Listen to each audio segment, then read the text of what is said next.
토스토이가 책에 인생을 어떻게 살 것인가 라는 책에 이런 내용이 있습니다.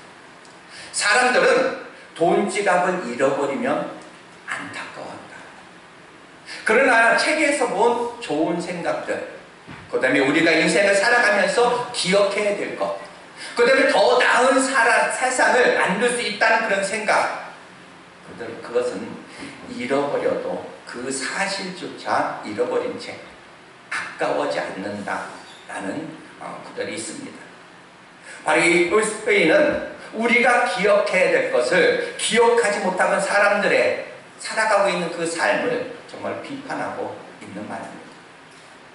그럼 만약에 우리가 기억해야 될 것을 우리가 기억하고 산다면 우리의 삶이 지금보다는 더 가치가 있고 의미가 있는 그런 인생, 정말 행복한 인생으로 살 수 있다, 이렇게 말해주고 있습니다. 성도 여러분, 우리는 기억하지 않아도 되는 거 너무 거기에 빠져 있을 때가 많습니다. 그래서 골아프다고도 하고, 여러분 기억하지 않아도 되는 그 어떤 수많은 어떤 장면들, 어떤 관심에 대해서 여러분들 다시 한번 고개를 돌리시고, 정말 그리고 우리가 기억해야 될 것을 다시 한번 집중하면서 살아갈 수 있는 여러분 되시기 바랍니다. 그렇다면 오늘 우리는 무엇을 기억하고 무엇을 기억해야 되는 그런 인생으로 우리가 살아가야 될까? 그런 질문에 오늘 이 시간 여러분들은 답을 할 수 있어야 됩니다. 수많은 것들 중에 오늘 저와 여러분들은 바로 이 욥과에서 있었던 다비다. 다시 한번 살아나는 이 다비다의 그런 이야기를 통해서 우리가 기억해야 될 거 4가지만 여러분에게 오늘 잠시 말씀을 전하겠습니다. 우리가 기억해야 될 거 첫 번째, 이 죽음을 기억하고 심판을 준비하는 삶을 살라라는 이야기입니다. 대학 교수이자 심리학자인 웨인 다이어 박사는 베스트셀러 작가이기도 합니다. 그가 쓴 책이 있는데, 인생의 태도 또한 인생은 모든 문제에 답이 있다, 그 다음에 행복한 이기주의자라는 책을 내렸는데 연수께서 이 베스트셀러가 됩니다. 그런데 그가 남긴 책 중에서 가장 사랑받고 가장 많은 책이 팔린 책이 있습니다. 그것은 그가 마지막 죽기 전에 쓴 책, 바로 우리는 모두 죽는다는 것을 기억하라 라는 책입니다. 우리는 죽는다는 것을 모두 기억하라. 이 기억하는 것만으로도 우리 인생은 완전히 달라질 수 있다라는 것을 설명해 줍니다. 이것은 우리가 죽는다는 것을 잊어버리고 살아가고 있다는 것을 또한 의미하기도 합니다. 아무튼 그 말대로 죽는다는 것을 발견할 때 우리는 새로워질 수 있다라는 얘기입니다. 그런데 우리 그리스도인들은 단순히 죽는 것에 대해서만 우리가 기억해야 되는가? 아닙니다. 우리 그리스도인들은 이 죽은 후를 우리는 또한 기억할 수 있어야 된다. 죽은 다음에, 그 다음에는 우리에게 2가지 심판이 있습니다. 하나는 하늘의 심판이 있고 다른 하나는 이 땅 위의 심판이 있습니다.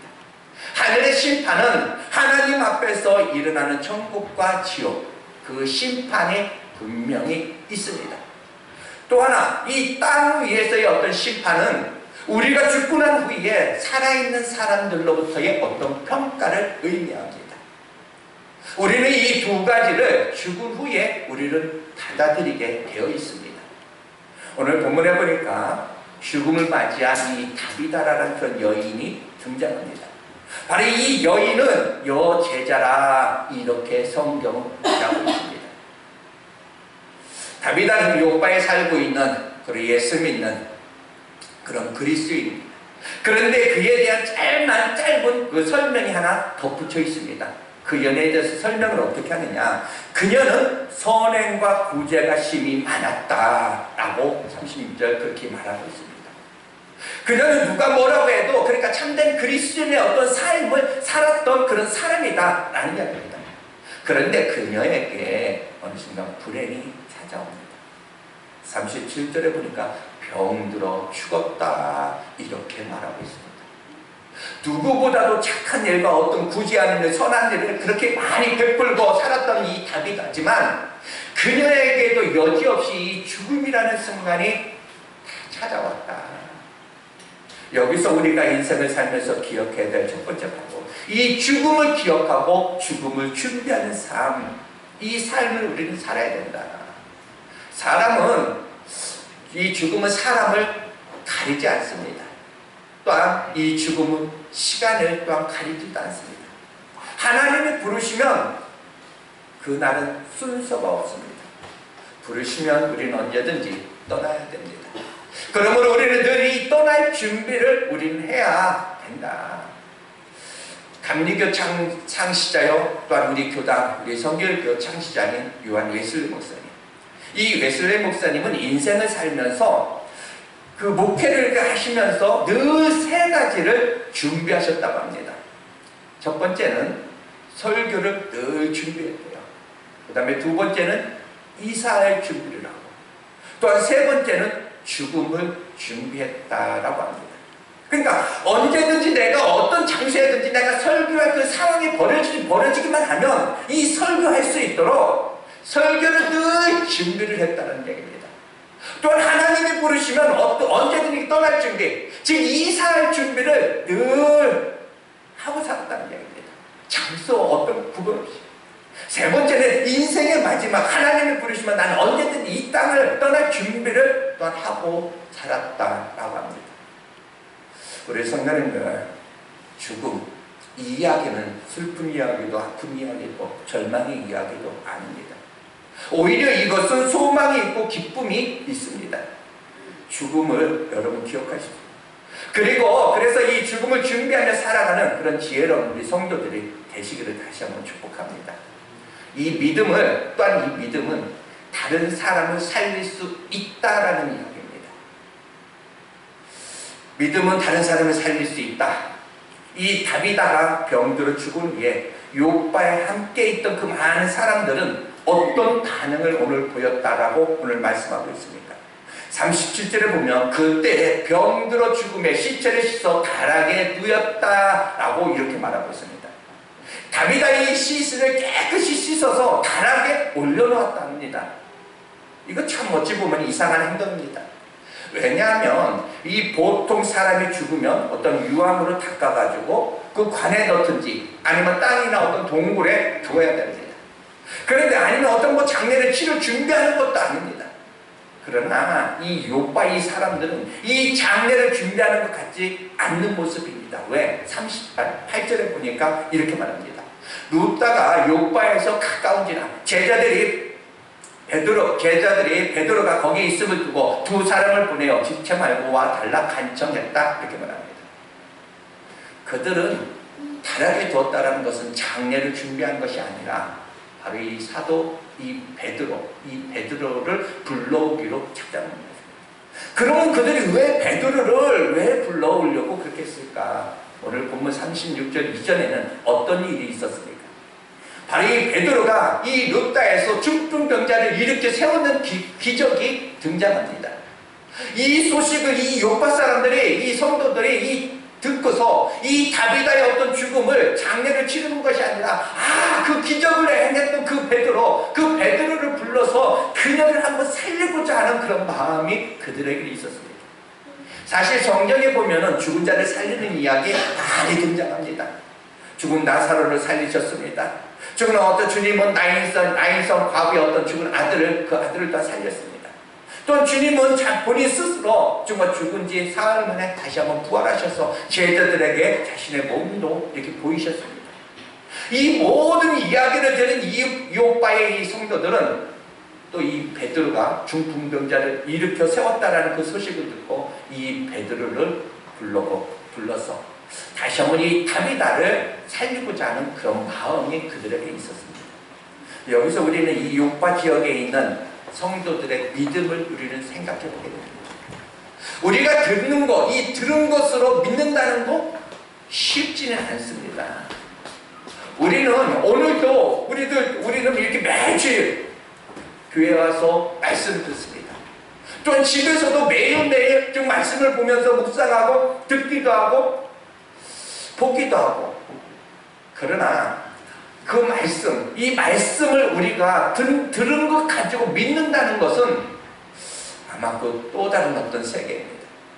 이 요파 성도들은 이것을, 모든 것을 이들은 믿었습니다. 여러분들은 매주일 와서 듣는 말씀, 여러분 모든 말씀 여러분들 믿어지십니까? 이 다비다를 살리려고 이들은 들은 말씀을 믿고 베드로를 부릅니다. 어떻게 되었습니까? 40절 41절에 보니까 이 다비다가 다시 부활하게 되는 그 사건이 발생합니다. 40절에 보니까 베드로가 사람을 다 내보내고 무릎을 꿇고 기도하고 돌이켜 시체를 향하여 이르되 다비다야 일어나라 하니 그가 눈을 떠 베드로를 보고 일어나 앉으니라. 베드로가 손을 내밀어 일으키고 성도들과 과부들을 불러들여 그가 살아난 것을 보이니, 중요한 사실은 이 동네 사람들이 정말 이 다비다를 얼마나 사랑했던지 어떻게 해서든지 살려야 되겠다는 그 생각으로 이 베드로를 모셔왔다라는 사실입니다.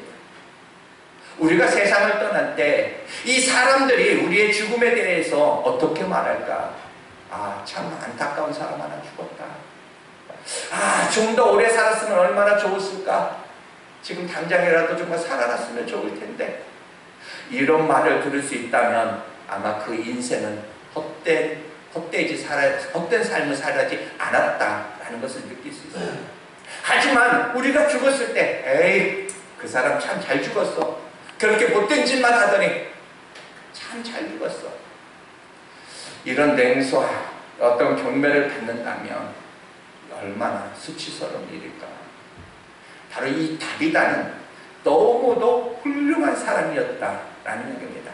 동네 사람들이 떠나 없이 존경하고 사랑했습니다. 그래서 어떻게 해서든지 이들은 이 다비다를 살리려고 정말 발버둥을 쳤습니다.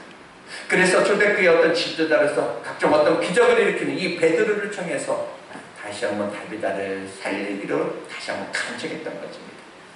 여러분들도 정말 여러분의 어떤 이웃에게, 또 많은 사람들에게 이렇게 다비다처럼 덕을 끼치고 여러분들이 존경받고 사랑받는 그런 사람들이 여러분 될 수만 있다라면, 그러면 여러분들에게 혹시라도 정말 어려운 일이 닥쳤을 때, 갑작스러운 무슨 일이 닥쳤을 때 매일같이 나와서 함께 기도해주고 도와줄 수 있는, 정말 뭔가 마음으로 어떤 믿음으로 함께 해줄 수 있는 그런 사람들이 다시 한번 여러분에게도 많아지기를 다시 한번 축복합니다. 바로 이 다비다를 살린 것은 이 베드로의 어떤 능력보다 바로 이 요파 성도들의 어떤 믿음, 그 믿음이었다, 이렇게 말씀드립니다. 믿음은 소망을 이루는 강력한 무기입니다. 예수님은 말씀만 하시옵소서라고 말하는 이 백부장의 그 믿음을 보고 그 백부장이 원하는 그 부하의 병을 고쳐주셨습니다. 예수님은 상하에 떨어지는 부스러기를 주옵소서 이렇게 간청하는 이 가난한 이 여인의 믿음을 보고 그의 딸 귀신을 쫓아내기도 했습니다. 중풍병자를 고통받고 있는 그 친구를 위해서 집에 어떤 지붕을 뚫고 주님께 나온 그 친구들의 믿음을 보고 이 중풍병자의 병을 고쳐주셨습니다. 바로 이 위대한 어떤 기적, 이 소망이 이뤄진 가운데는 그와 걸맞은 위대한 믿음이 있었다는 것을 우리는 다시 한번 기억하면서 살아야 됩니다. 여러분, 이 믿음은 우리의 소망을 이루는 강력한 무기입니다. 바로 이 믿음은 생명을 살리고 공동체를 또한 살릴 수가 있습니다. 여러분들 믿음을 소유하셔서 정말로 가정과 교회 그리고 이 지역까지 살릴 수 있는 귀한 우리 성도님들 다시 한번 되시기를 주님으로 축복합니다. 여기서 한 가지 더 보게 된다면 이 다비다가, 이 베드로가 이 다비다를 살리는 그 장면은 어찌 보면 예수님께서 그 회당장의 야이로의 그 12살 된 그 딸, 12살 먹은 그 딸을 살리고 고쳐주는 그 장면, 아마 누가복음 8장에 나오는 사건입니다. 그 장면하고 너무 흡사하다. 그때 예수님은 어찌했습니까? 가장 아끼는 수제자, 바로 베드로와 야고보와 요한, 그리고 이 아이의 부모만 빼놓고 나머지는 다 방에서 나가게 합니다. 오늘 본문 40절에 보니까 베드로 역시 모든 사람을 바깥으로 내보냅니다. 그리고 무릎을 꿇고 기도합니다. 또한 예수님은 어떻게 했습니까? 이 야이로의 그 딸의 손을 잡고 아이야 일어나라 이렇게 말씀하셨던 것처럼 오늘 또한 이 베드로 역시 다윗의 십자 앞에서 다윗아야 일어나라 이렇게 말합니다. 예수님의 어떤 말씀을 듣고 야이로의 딸이 다시 한번 일어났던 것처럼 다윗아 역시 눈을 떠서 베드로 앞에 다시 한번 베드로를 보았고 그 앞에 앉았다라는 이야기입니다. 예수님을 따라다니면서 예수님께 배웠던 그 일들, 많은 일들이 바로 이 베드로에게 얼마나 큰 영향을 미쳤는지를 보게 됩니다. 스승이 했던 것을 이 일들을 자세히 보아두고 자신도 그와 똑같이 행했던 그 모습. 오늘 우리에게도 선한 영향력을 미칠 그 스승, 정말 꼭 따라서 하고 싶은 그 스승이 우리에게 정말로 있다라면 얼마나 우리는 행복할까. 여러분, 교회에서 누군가를 본받을 만한 그런 신앙이 있다라면, 신앙생활에 나의 어떤 스승이 있다라면, 어떤 누굴 때 같은 그런 사람이 있다라면 얼마나 좋을까. 안타까운. 하지만 주변 사람들 가운데 그런 이들이 없다, 진짜 없다 라고 해가지고 우리들은 실망할 필요가 없다. 우리에게는 바로 예수 그리스도 최고의 스승이 있기 때문에 그렇습니다. 우리는 예수님을 스승으로 모시고 그분의 뒤를 따르는 우리 제자들, 그러게 이 베드로가 그러했던 것처럼 우리 역시 예수님을 본받아서 이 예수님이 하신 일 그대로 우리는 그런 제자들이 우리 또한 돼야 되겠구나. 중요한 사실은 부활하신 우리 예수님은 언제든지 어디에서든지 우리와 함께 계신다. 함께 계시는 주님이시다라는 사실입니다. 우리와 함께 계실 뿐만 아니라 정말로 낙심하고 절망하고 있는 그런 사람들에게 또한 용기와 또한 위로를 불러넣으시는 거예요. 예수님께서 십자가에 달리신 뒤 낙심하고 있던 그 제자들을 찾아와서 용기도 주시고 소망도 주셨습니다. 무엇보다 부활하신 예수님은 사람을 살리시는, 사람을 다시 살리는 일에 관심이 있으시는 분이시다. 회당장 야이로의 딸을 다시 살리셨고, 마르다와 마리아의 오라버니 이 나사로를 살리신 예수님, 오늘 우리도 다시 살리는데 우리는 초점을 두어야 하지 않을까. 다시 살리시는 그 주님의 모습을 본받아 죽은 이 다비다를 다시 살렸던 그 베드로처럼 우리 역시 부활의 예수님의 어떤 능력의 어떤 사람으로 살아가는 우리들, 다시 사람을 다시 한번 살리는 그런 사람으로 우리가 살아야 되지 않을까. 이제 요파 사람들의 간절한 소원이 무엇입니까? 이 다비다가 다시 일어나 평소처럼 부지런한 그런 삶을 살아가기를 원했습니다. 그래서 이 다비다가 다시 한번 살아나서 정말 열심히 이제까지 했던 거 바느질 해가지고 정말 어떤 구제와 선행 그 하는 모습, 죽은 이가 다시 살아나서 예전처럼 아름다운 선행을 계속 하는 그 모습. 그랬더니 42절에 어떤 일이 벌어집니까? 온 요파 사람들이 알고 많은 사람들이 주님을 믿는 그런 역사가 일어났다라고 이야기합니다. 바로 이 다비다가 다시 살아났다는 그 사실 그 하나만으로도 예수 믿는 사람들의 어떤 숫자가 너무너무 늘어났다라는 이야기입니다. 한 사람의 어떤 삶과 죽음 그리고 다시 살아남이 바로 그 지역 전체에 큰 영향을 미치게 된다. 다시 한번 여러분 때문에, 여러분의 행함의 어떤 믿음 때문에 그 믿는 사람들이 정말 날마다 더해지고, 그래서 이 교회가 다시 한번 부흥하는 역사가 일어나기를 다시 한번 축복합니다. 오늘 우리는 이 베드로와 같이 부활하신 그 예수님을 모시고 사람을 살리는 그 일에 우리는 관심을 다시 한번 기울여야 된다. 사람을 살리는 일에 관심을 기울인다 해가지고 죽은 자를 찾아가지고 죽은 자를 다시 일으키려고만 하는 것이 아니라 그뿐만 아니라 낙심했던 이들에게 다시 한번 희망을 불어넣는 일도 다시 살리는 일입니다. 세상에 어떤 환멸을 느끼고 목숨을 끊으려 했던 그런 사람들, 그들이 부활의 예수님을 만나 그런 생각을 다시 한번 접고 다시금 생의 애착을 가진다면 그 역시 또한 사람을 살리는 일입니다. 오늘 여러분이 부활하신 예수님과 다시 한번 이 베드로가 그랬던 것처럼 죽어가는 많은 사람들을 다시 살릴 수 있는 그런 여러분 되시기를 다시 한번 주님으로 축복합니다. 또한 네 번째는요, 필요한 존재로 살라라는 이야기입니다. 38절에 보면 우리가 이 다비다의 직업을 우리는 유추할 수가 있습니다.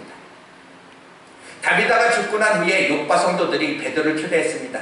베드로가 이 다비다가 머문 곳에 도착했을 때 그곳에서 정말로 슬피 울면서 대기하고 있던 무리들이 있었습니다. 39절에 보면 이렇게 말합니다. 베드로가 일어나 그들과 함께 가서 이르매 그들이 데리고 다락방에 올라가니 많은 모든 과부가 베드로 곁에 서서 울며 도르가가 그들과 함께 있을 때 지은 속옷과 겉옷을 보였다라고 이렇게 말합니다. 과부들, 바로 과부들이었습니다. 그럼 그들이 왜 거기에서 그렇게 슬피 왜 울고 거기에 있었을까? 바로 베드로에게 간절히 부탁하기 위해서입니다. 그리고 그들은 베드로에게 자신의 속옷과 겉옷을 다 보여줍니다. 그러면서 이렇게 말합니다. 베드로요, 이 겉옷과 속옷은 다비다가 쥐어준 옷입니다. 다른 사람들은 우리를 다 외면하고 멸시했는데 이 다비다는 우리에게 손을 내밀었습니다. 우리에게 많은 것으로 희생하면서 우리를 섬겨주셨습니다. 다비다 없이는 우리는 안 됩니다. 다비다 꼭 살려주세요. 베드로 사도요, 우리를 꼭 도와주세요.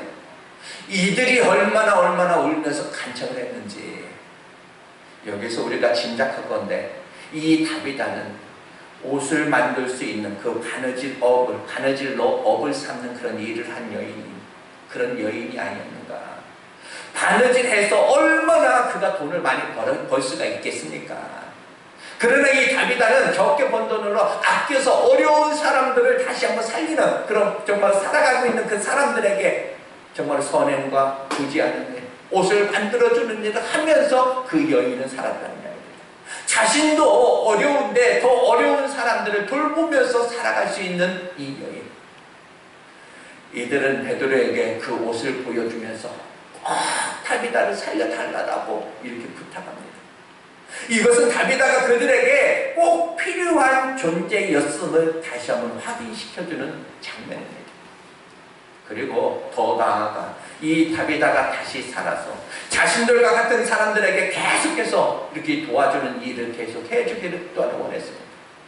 여기서 우리가 하나 깨닫는 것은 무엇입니까? 이 다비다의 어떤 부활, 이것은 단순히 어떤 그 생명의 부활을 넘어서 그가 살아가면서 행했던 어떤 선행과 어떤 구제, 이것의 부활의 의미를 하고 있습니다. 지금 욥바 성도들은 이 다비다의 선행과 구제의 부활을 기대하고 있습니다. 다비다는 그러니까 욥바 사람들에게 필요한 존재가 되어 있다라는 이야기입니다. 우리 성도님들, 여러분은 필요를 얻는 존재로 인생을 여러분들 키우면서 살아가십니까? 아니면 누군가에게 정말 필요를 채워주는 그런 존재로 여러분들은 살아가고 있으십니까? 다시 한번 부탁드립니다. 이 다비다처럼 누군가의 어떤 필요를 채워줄 수 있는 그런 사람들이 되시기를 부탁합니다. 바로 이 선행과 구제의 삶을 살아가기를 다시 한번 부탁드립니다. 나는 누군가를 도운 혈편이 안 돼.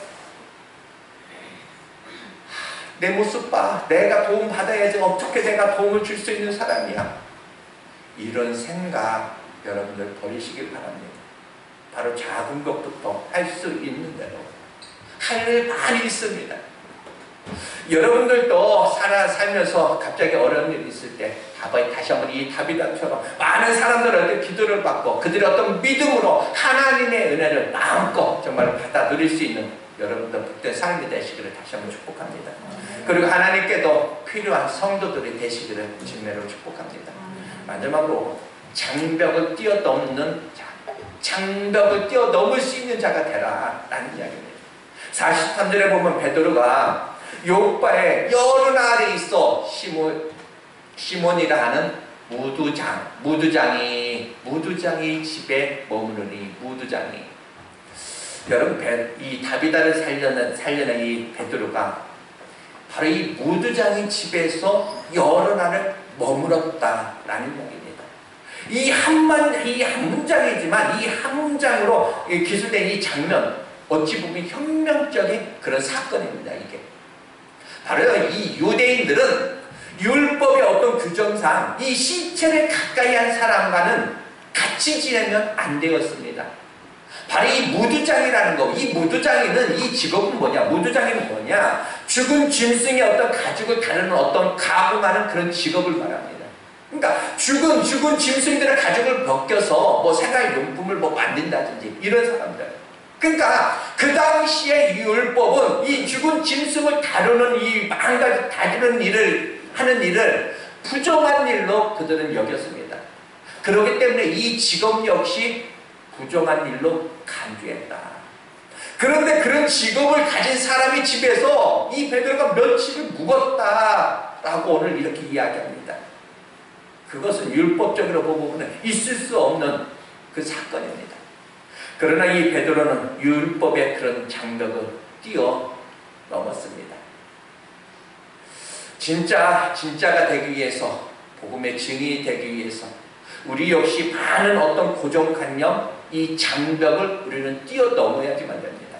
어떤 인문주의적인 어떤 장벽, 그냥 유교적 어떤 정통적으로 어떤 내려왔던 그런 삶에 있어서의 어떤 장벽, 세상적 어떤 사고의 어떤 장벽, 이성과 어떤 감정의 어떤 그런 장벽, 율법주의의 어떤 그런 장벽, 자신의 가진 어떤 그런 장벽을 뛰어넘어야 우리는 진짜가 될 수 있다.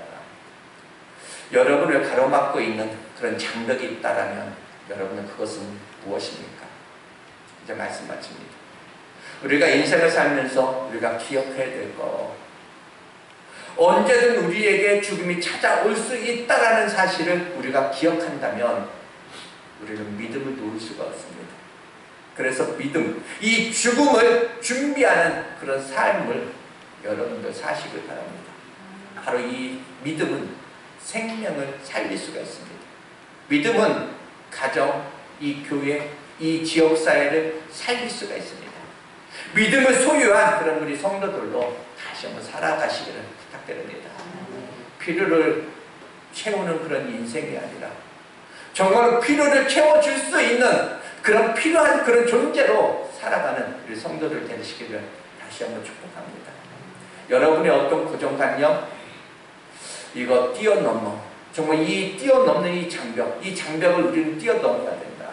그래서 여러분 때문에 정말로 믿는 자가 정말 이 지역사회에 정말로 많아지고 구원받는 그 무리가 날마다 정말 더해지고, 그리고 이 교회가, 우리 교회가 다시 한번 부흥하는 그런 역사가 여러분을 통해서, 여러분의 믿음을 통해서, 여러분의 어떤 그 해감의 어떤 그 삶을 통해서 다시 한번 많아지기를 다시 한번 축복합니다.